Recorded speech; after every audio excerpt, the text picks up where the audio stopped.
जब परिचय हुआ हनुमान जी भविष्य जी, तो भविष्य जी की आंखों में आंसू आ गए और भविष्य जी कहने लगे कि हनुमान जी, आज मुझे यकीन हुआ कि मुझ पर परमात्मा की कृपा है। हनुमान जी ने कैसे पूछा, कैसे यकीन हुआ, कैसे कह सकते हो कि आप पर भगवान की कृपा है? तो भविष्य जी कहने लगे, हनुमान जी आप जो मुझे मिले हो, आज आपके दर्शन जो मुझे हुए हैं, तो मैं ये भगवान की कृपा से ही हुए। ये मंच पर आसीन जो संत बैठे हैं, इनके हमें दर्शन हो रहे हैं।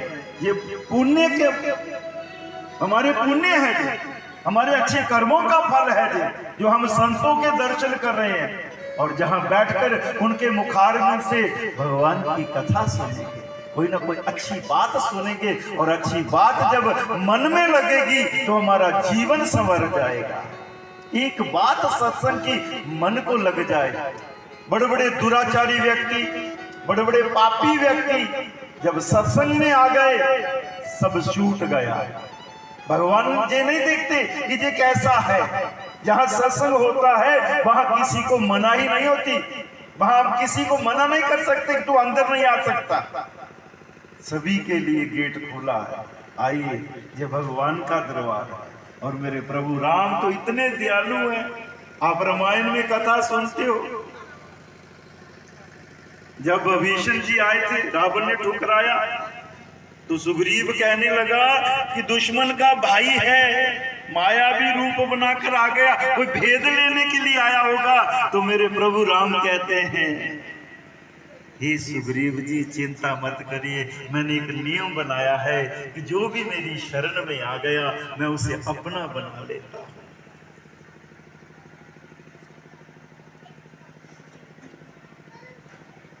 और एक प्रसंग आता है, वो भी आप सुनते हो।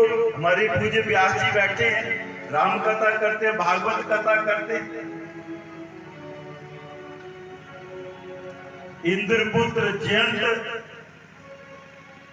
जयंत ने माता सीता के पांव में चोंच लगाई, रक्त बहने लगा। तो भगवान से नहीं देखा, जब देखा कि सीता के चरण से रक्त बह रहा है, बिना नोक का बाण छोड़ दिया उसके पीछे। अब उसे कौन बचाए? ब्रह्मलोक में गया, कैलाश में गया, कहीं भी नारद मिल गए। और देव ऋषि नारद ने क्या कहा, बड़े दयालु हैं, चला जाओ उसी की शरण में। कहूंगा क्या, ये कहना प्रभु आपका बल देखना चाहता था, बल तो देख लिया, अब आपकी कृपा देखना चाहता हूँ, आपकी दयालुता देखना चाहता हूँ कि आप कितने दयालु हो। तो जब भगवान की शरण में आ गया तो भगवान ने उसे भी क्षमा कर दिया। मेरे प्रभु इतने दयालु है। और संसार में अगर अपना कोई है, मेरी माताओं बहनों भाई बुजुर्गों, इस मनुष्य शरीर में कोई अपना है तो वो है परमात्मा का नाम अपना है। बाकी हर वस्तु हम यही छोड़कर चले जाएंगे। चाहे जितना मर्जी बड़ा घर बना लीजिए, जितनी मर्जी जायदाद इकट्ठी कर लीजिए, सब जितने मर्जी रिश्ते बना लीजिए, सब यही छूट जाएगा। अंत समय यही कहा जाएगा, राम नाम ही सत्य है। तो आइए राम नाम का एक भजन कहकर फिर अपनी वाणी। राम बोलना राम बोलना जन्म अनमोल नहीं इया रोलना, वो जन्म अनमोल नहीं।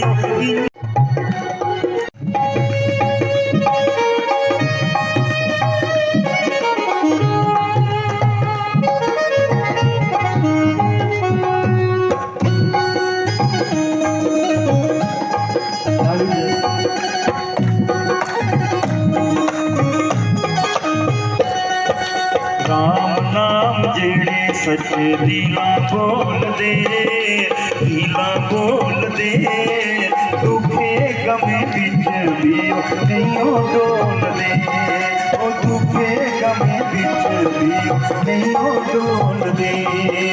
राम नाम जेड़े सच्चे दिला बोल दे, दिला बोल दे, दुखे गमे बिच भी नहीं डोल दे, ओ दुखे गमे बिच भी नहीं डोल दे।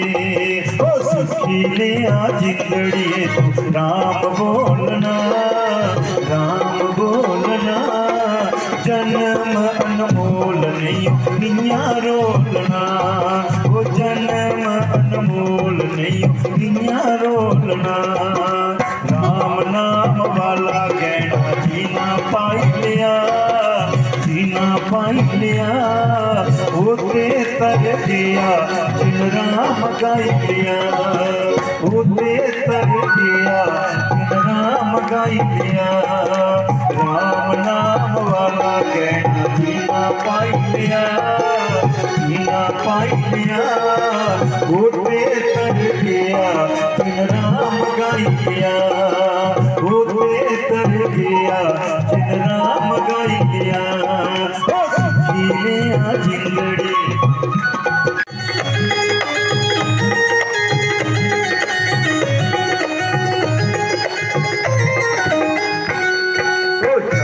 दिन तेरी जग बिच जिंदगी, बिच जिंदगी, कर लिया प्रभु नाम दी तू बंदगी, ओ कर लिया प्रभु नाम दी तू बंदगी। 4 दिन तेरी जग बिच जिंदगी, बिच जिंदगी, कर लिया प्रभु नाम दी तू बंदगी, ओ कर लिया प्रभु नाम दी तू बंदगी। बार बार वो लगी गया बेला पिछो पछतावना, बार बार बेला नहीं हथयावना, हथयावना, लगी गया बेला पिछो पछतावना, वो लगी गया बेला पिछो पछतावना। राम बोलना, राम बोलना, जन्म अनमोल नहीं इया रोलना, ओ जन्म अनमोल नहीं इया रोलना। बोलो श्री राम जय राम जय जय राम, श्री राम जय राम जय जय राम, बोलो श्री राम जय राम जय जय राम, बोलो श्री राम जय राम जय जय राम, बोलो श्री राम जय राम जय जय राम, बोलो श्री राम जय राम जय जय राम। ओ राधे राधे बोल, राधे राधे बोल, गोविंद गोविंद बोल, गोविंद गोविंद बोल, ओ राधे राधे बोल, राधे राधे बोल, गोविंद गोविंद बोल, गोविंद गोविंद, राधे राधे बोल, गोविंद गोविंद बोल, गोविंद गोविंद बोल, राधे राधे बोल, राधे राधे। गुरुर साक्षात् परम ब्रह्म तस्मै श्री गुरुवे नमः। ओम जयंती मंगल काली भद्रकाली कपालिनी दुर्गा क्षमा शिवा दात्री स्वाहा सदा नमोस्तुते।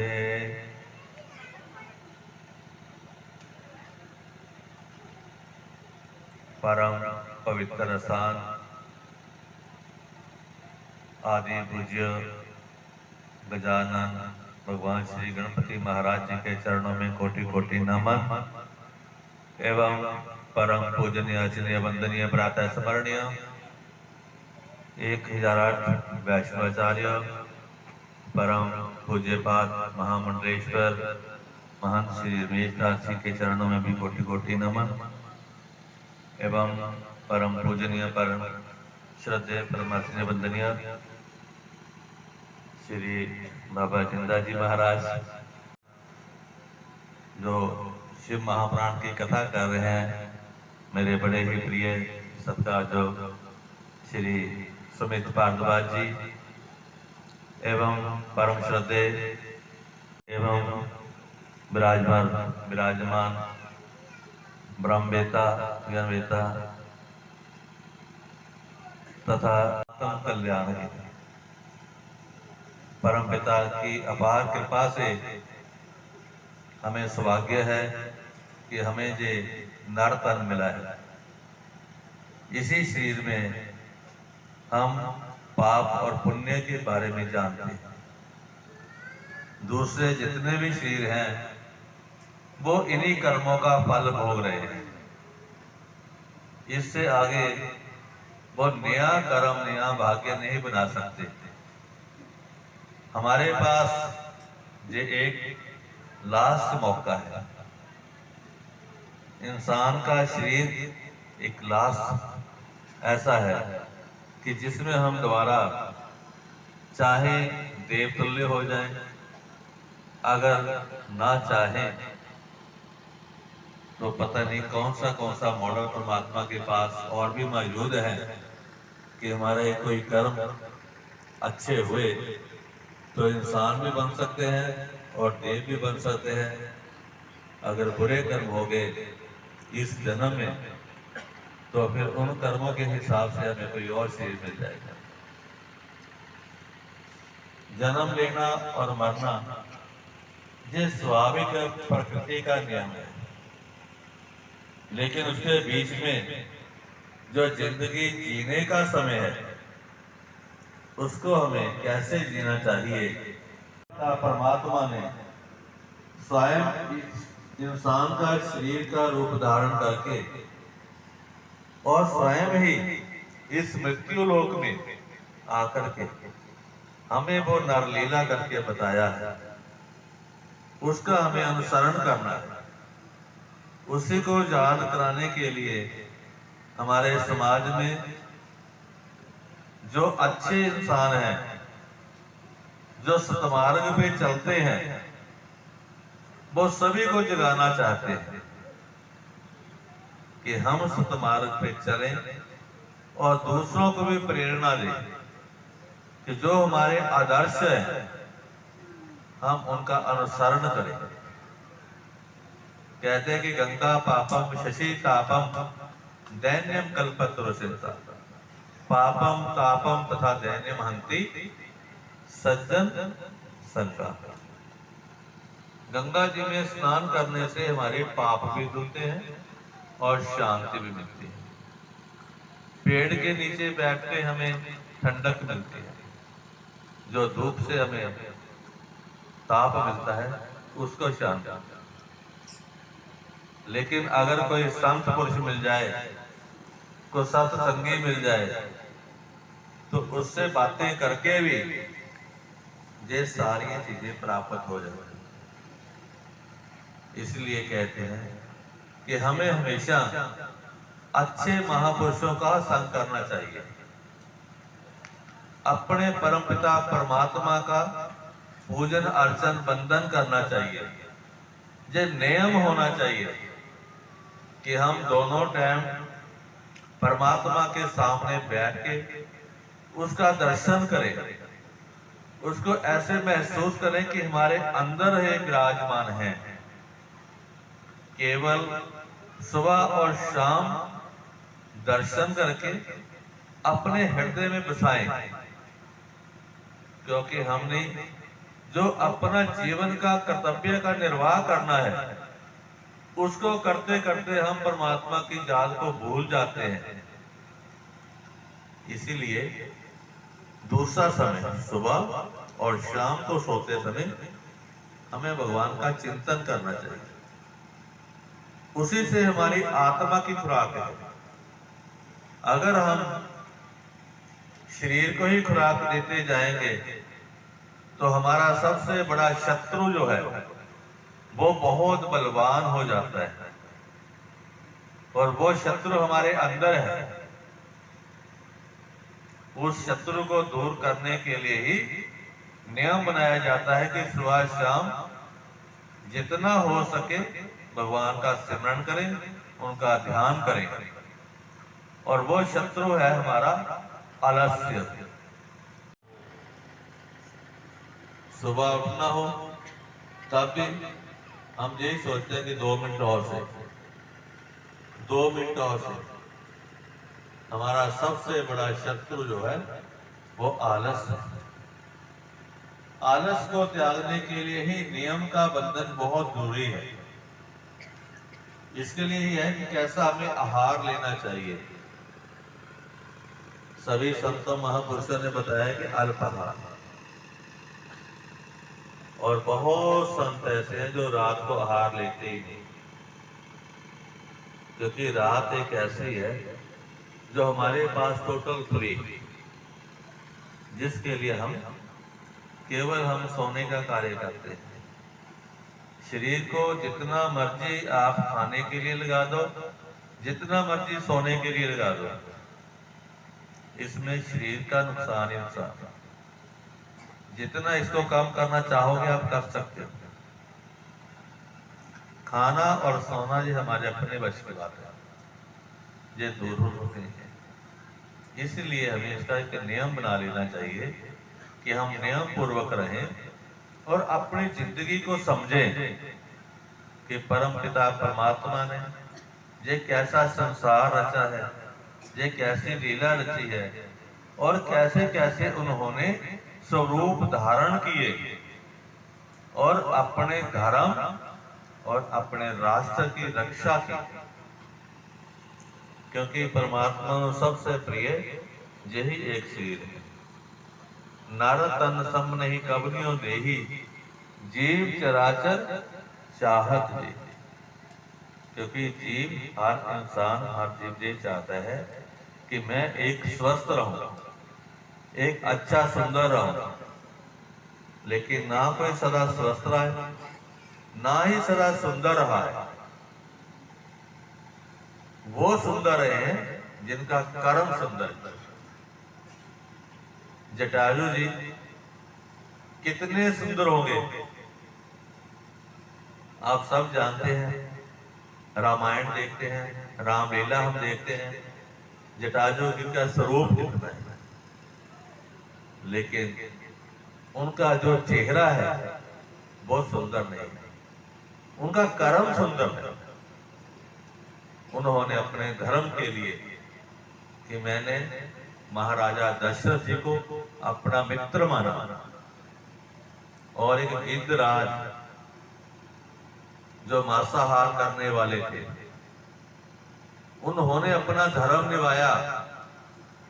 मित्र राजा दशरथ के बने और उनकी पुत्र वधू का रक्षा के लिए अपने प्राण ही निछावर कर दिए।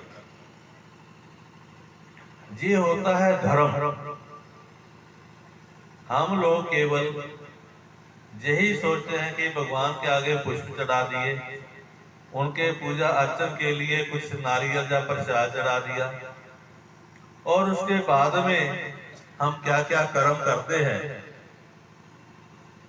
तब हम भूल जाते हैं कि वही देवता भी हमें देख रहा है। उनको हम अपने हृदय से फिर ऐसे सोच लेते हैं कि अब वो शाम सोए, बस उसी समय देखते हैं जब हम उनकी पूजा अर्चना करते हैं। लेकिन ऐसा नहीं है। ये हमारी एक भूल है। हमें इन भूलों को याद करना है कि हम क्या भूल जाते हैं और क्या याद रखना चाहिए। ये शरीर बार बार नहीं मिलने वाला। ये साधन ऐसा है जो हमें सतमार्ग पे चलाए और सत लोक तक पहुंचाए। इस शरीर का हम सदुपयोग करें, अपनी परंपरा को माने, अपनी मर्यादा को माने और अपने धर्म पर चले। अगर इसमें कोई बाधा बने तो वो कोई भी हो, कहते हैं जो धर्म पे चलता है, सच्चे मन दृढ़ निश्चय के साथ चलता है। धर्म पे चलने के लिए बड़े भी कुछ रोके तो उनकी आज्ञा नहीं माननी चाहिए। ये भी रामायण में एक जगह आता है, याके हृदय ना राम वैदेही तजिए कोटि प्यारे समझते जो परम स्नेही। वो हमारा कितना भी प्यारा मित्र हो, कितना भी हमारा सज्जन हो, अगर वो राम का द्रोही है, अगर वो शंकर का द्रोही है, उनके लिए बुरा भला कोई कहता है तो उसका ऐसे त्याग कर दो जैसे पिता तज्या प्रहलाद ने, भविष्य ने बंधु, भरत ने महतारी, बलि ने गुरु तज्या, भयो बुद्ध मंगलकारी। इस तरह उस इंसान का त्याग करना चाहिए। प्रहलाद जी ने अपने पिता हरलाश का त्याग दिया था, उनकी किसी बात को नहीं माना, क्योंकि प्रहलाद सतमार्ग पे चल रहा था, उस परम पिता परमात्मा की रजा में राजी था।